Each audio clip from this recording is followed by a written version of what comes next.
Hello my YouTube family, welcome back to my channel. उम्मीद करती हूँ आप लोग स्वस्थ होंगे, खुशहाल होंगे। आज मैं आपके सामने क्लीनिंग रूटीन शेयर करने वाली हूँ। यदि आपको ज़रा सा भी पसंद आए तो प्लीज़ लाइक शेयर सब्सक्राइब करें। सुबह 7 बजने वाले हैं, मैं सावन लेके किचन में आ गई हूँ। मैंने बेटे का टिफ़िन तैयार किया और फिर उसको स्कूल भेजा। स्कूल भेजकर मैं मंदिर गई। मंदिर से आके मैंने लंच प्रिपेयर किया क्योंकि आज हस्बैंड को जल्दी कोर्ट जाना है।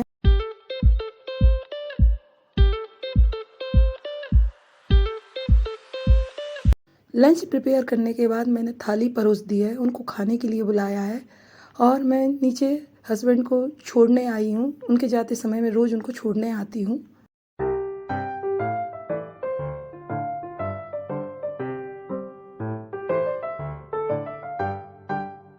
हस्बैंड कोर्ट चले गए हैं। इसके बाद मैं ऊपर आई और मैंने म्यूजिक चालू किया क्योंकि घर में बहुत सूनापन हो जाता है तो अच्छा नहीं लगता।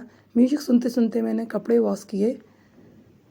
इसके बाद मैं किचन में आई। आज मैंने स्वयं से चैलेंज किया है कि मुझे 30 मिनट में सारा काम कंप्लीट करना है। किचन में आकर लेफ्ट ओवर फूड कंटेनर में डाला और सब डाइनिंग पर शिफ्ट किया।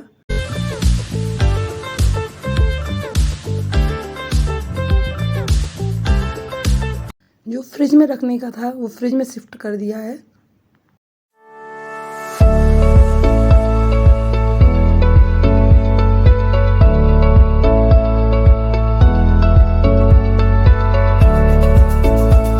इस तरीके से मैंने अपने धीरे धीरे सारे स्लैब को खाली कर लिया है। जैसे कि टाइटल देखकर आपको अंदाज़ा लग ही गया होगा कि आज मैं आपके साथ new fresh energetic informative kitchen cleaning routine share करने वाली हूँ। एंड आई एम श्योर ये वीडियो देखने के बाद आप में एक एनर्जी आ जाएगी और मोटिवेशन मिलेगा, क्योंकि कई बार हम ऐसे क्लीनिंग वीडियो देखते हैं तो काम करने की एनर्जी हमें मिल जाती है। तो चलिए क्लीनिंग शुरू करते हैं। पूरा किचन क्लीन करने में मैं हार्डली 30 मिनट ही लगाऊंगी। और कहते हैं कि अपने घर और अपने किचन को नीट एंड क्लीन करना किसे पसंद नहीं होता। हम सारी गृहिणी चाहते हैं कि हमारा घर किचन क्लीन रहे, लेकिन सुबह सुबह की भाग दौड़ में इतना समय नहीं मिल पाता है कि साथ में क्लीनिंग करते जाएं।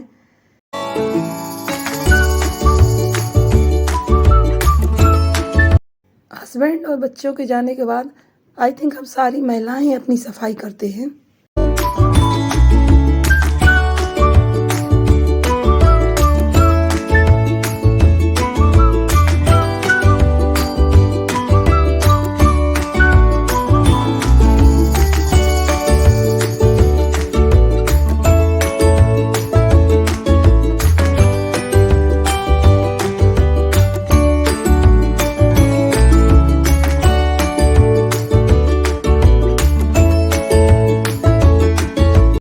सारा सामान अपनी अपनी जगह व्यवस्थित रखने से हमें काम करने में भी सहूलियत होती है और ये भी दिक्कत नहीं होती कौन सा सामान कहाँ रखा हुआ है।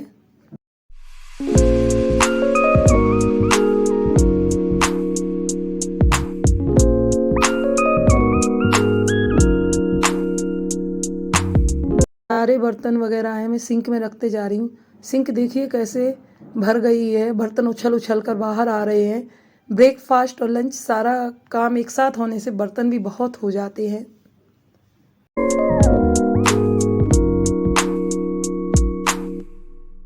और इधर क्लीनिंग ब्रश से पूरा गैस साफ करती जा रही हूँ।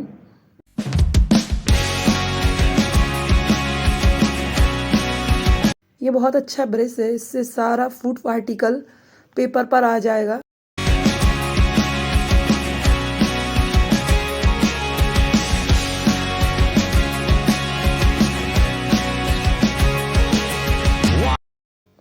इस तरीके से मैं गैस को साफ कर लूँगी और मैं चकला के नीचे पेपर रखती हूँ ताकि पूरे में आटा ना फैले और कभी क्लीनिंग ना भी तुरंत कर पाऊँ तो चींटियाँ वगैरह ना हो।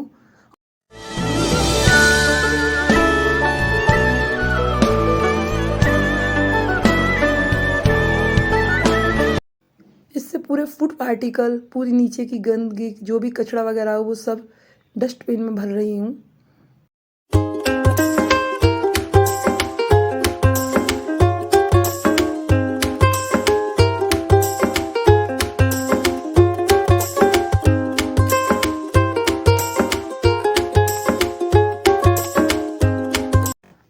सारे बर्तनों की जूठन निकालते रखती जाऊंगी। एक बार जूठन करने के बाद बर्तन साफ करने में आसानी होती है।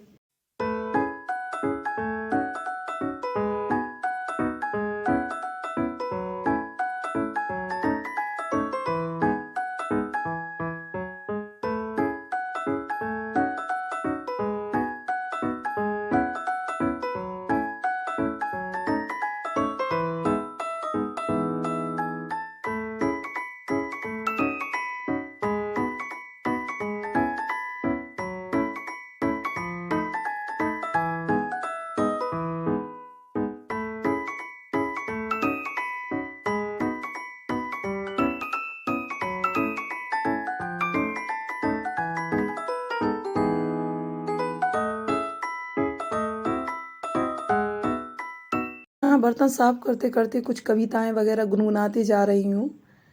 चलिए मैं भी कुछ सुनाती हूँ आपको।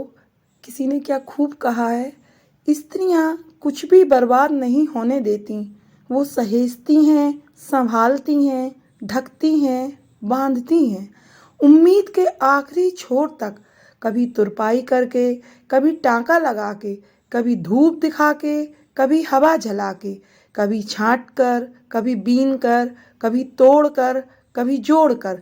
देखा होगा ना अपने ही घर में उन्हें खाली डब्बे जोड़ते हुए, बची थैलियाँ मोड़ते हुए, बची रोटी शाम को खाते हुए, दोपहर की थोड़ी सी सब्जी में तड़का लगाते हुए, बचे हुए खाने से अपनी थाली सजाते हुए, दीवारों की सीलन तस्वीरों से छुपाते हुए।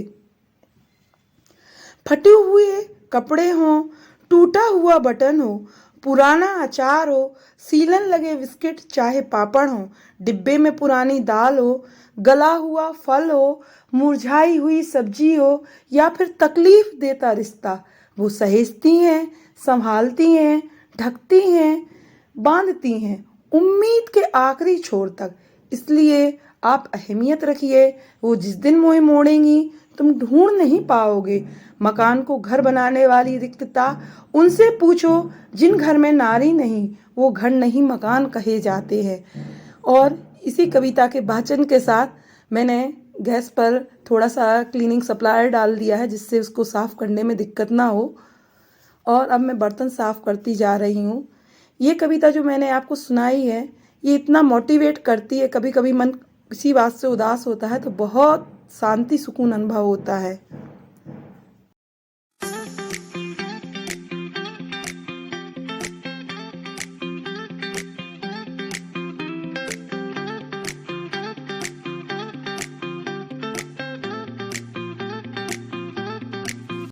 हमारा त्याग पुरुषों से कई गुना ऊपर होता है। हमारे जज्बात, हमारी फीलिंग, घर को लेके चलने की सोच समझ, सब कुछ हमें अपने आप में बड़ा हिम्मत वाला बना के रख देती है।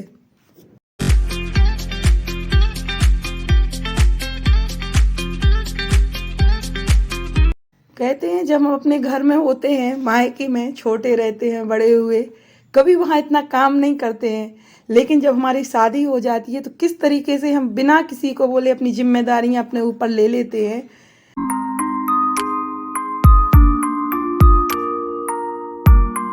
तभी तो कहते हैं भरोसा अब भी मौजूद है दुनिया में नमक की तरह। अब भी पेड़ों के भरोसे पंछी सब कुछ छोड़ जाते हैं, बसंत के भरोसे वृक्ष बिल्कुल रीत जाते हैं, पतवारों के भरोसे नाव समुद्र लांग जाती है, बरसात के भरोसे बीज धरती में समा जाते हैं, अनजान पुरुष के पीछे भी सदा के लिए स्त्री चल देती है।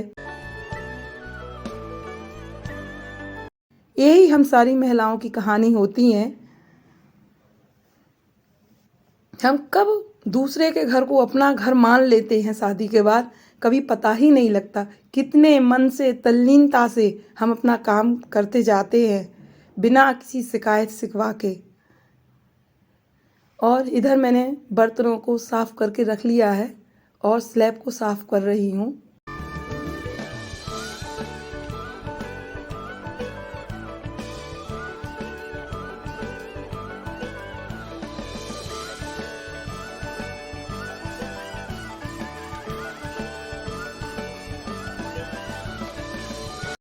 वाइप से मैंने अच्छे से गैस को क्लीन कर दिया है। और गैस को क्लीन करते करते इसके बैक प्लेस को भी अच्छा साफ़ कर दूंगी। ये डेली का ही मेरा रूटीन रहता है कि बैक प्लेस को साफ़ करूं, अच्छे से गैस को साफ़ करूं।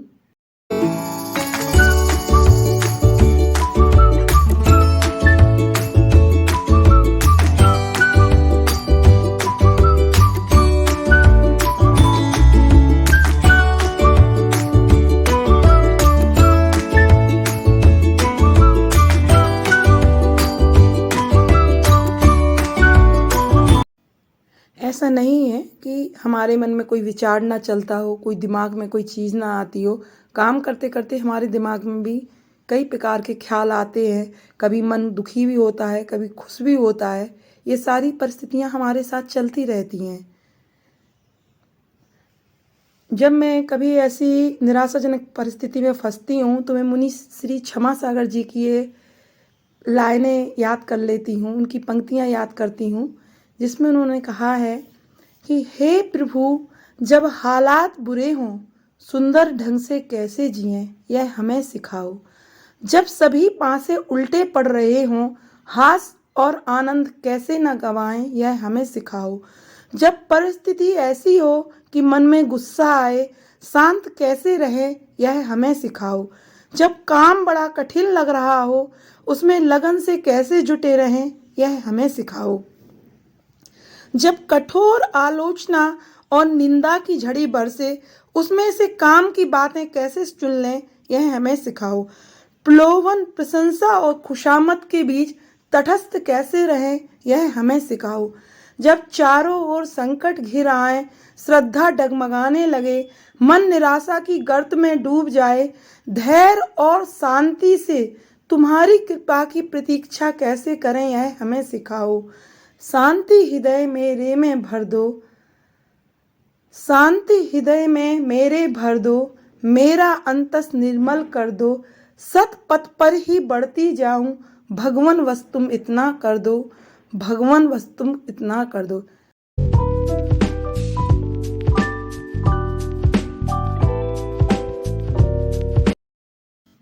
इस तरीके से काव्य वाचन करते करते मैंने बर्तनों को धोना शुरू कर दिया है।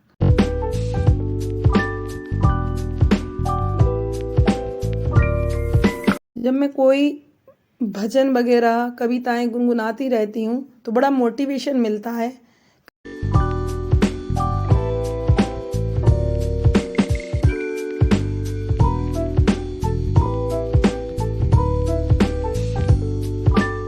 कभी कभी मन बहुत दुखी हो जाता है किसी बात से तो सारी ये कविताएं याद कर लेती हूँ, उन्हीं को बोलती रहती हूँ।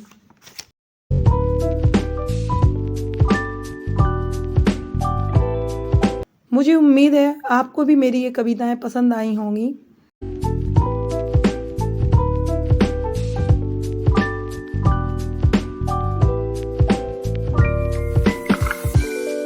एक-एक करके सारे बर्तन धो लूंगी।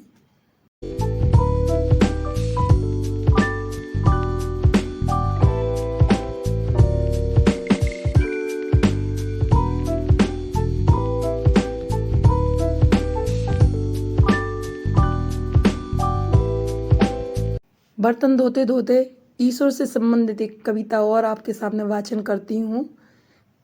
ये भी मुनि श्री क्षमा सागर जी की रचित है। कई बार प्रार्थना करने के बाद भी हमारी मुसीबतें ज्यों की त्यों बनी रहती हैं। तब हम अधीर हो जाते हैं कि अरे भगवान तो कुछ सुनता ही नहीं। इतनी विनती की फिर भी भगवान ने सहायता नहीं की।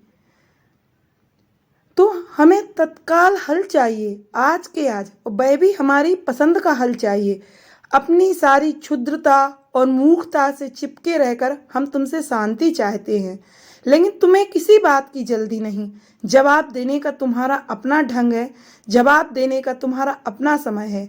हमारे जल्दी करने से कुछ नहीं बनेगा। हमें सिर्फ शांत रहकर धीरज से प्रतीक्षा करनी है। हो सकता है तुम एक ही झटके में सारे विघ्न दूर कर दो। हो सकता है हमें अनजान रखकर हमारा अपना भावी बदल दो। हो सकता है विघ्न पार कर जाने की हमें शक्ति दो, अथवा हो सकता है किसी दिव्य स्पर्श से हमारी चेतना का ऐसा रूपांतर करो कि विघ्न हमें वरदान लगने लगे। सभी महान घटनाएं चुपचाप घटित होती हैं।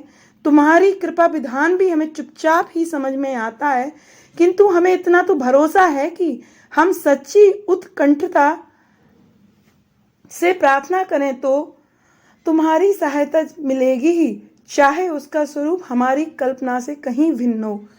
भगवान हमारी हमेशा मदद करते हैं, हम उनके रूप को नहीं समझ पाते हैं।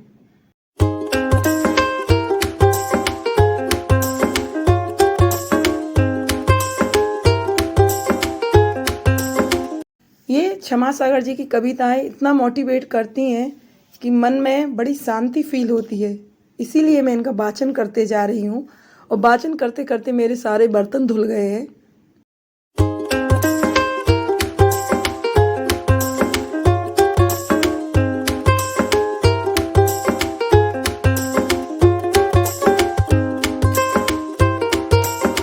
और मैं एक बार अच्छे से सिंक को साफ कर दूंगी। सिंक टैप वगैरह साफ करने से ये इनमें शाइनिंग ज्यों की त्यों बनी रहती है।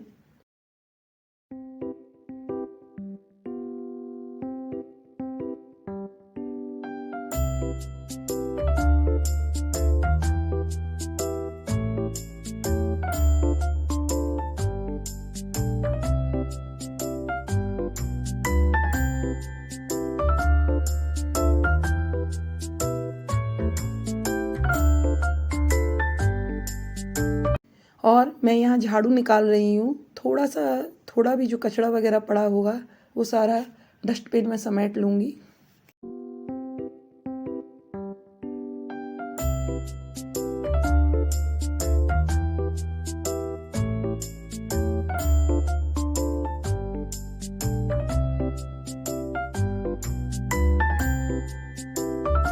और अब मैं सारे किचन कैबिनेट को हार्डली 5 मिनट का समय दूंगी और सबको एक एक बार कपड़े से साफ़ कर दूंगी।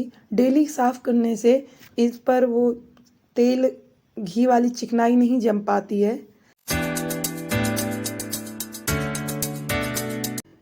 मेरा किचन का फर्नीचर पूरा वाइट है, तो मुझे 5 मिनट इसके लिए समय देना ही पड़ता है।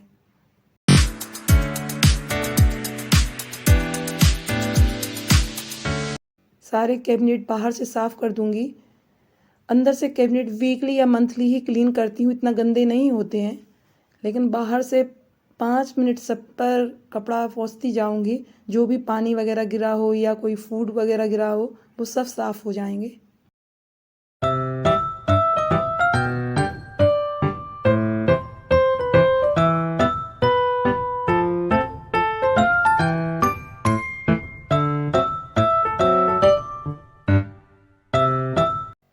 एक्वागार्ड भी साफ़ कर दूंगी। और इस तरीके से ये सारे कैबिनेट क्लीन हो गए हैं।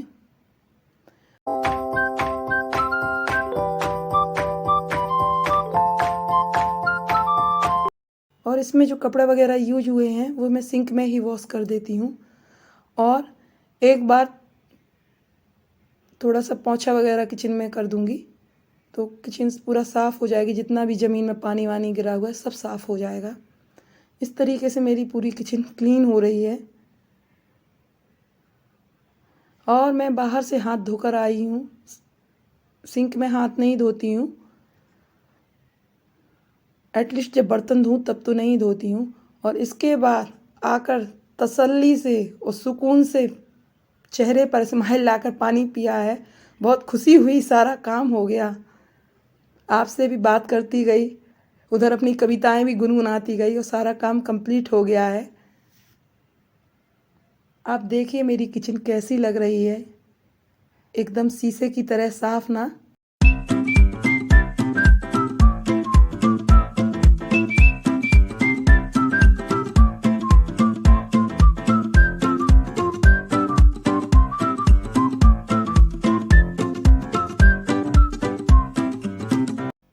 और अब हम देखते हैं कि हमारा किचन क्लीनिंग चैलेंज कंप्लीट हुआ या नहीं।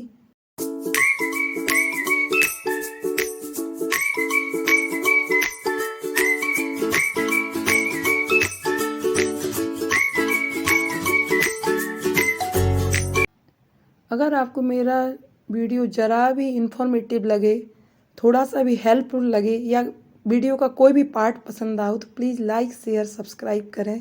Thank you, thanks for watching. हमारा टास्क कंप्लीट हुआ। बाय।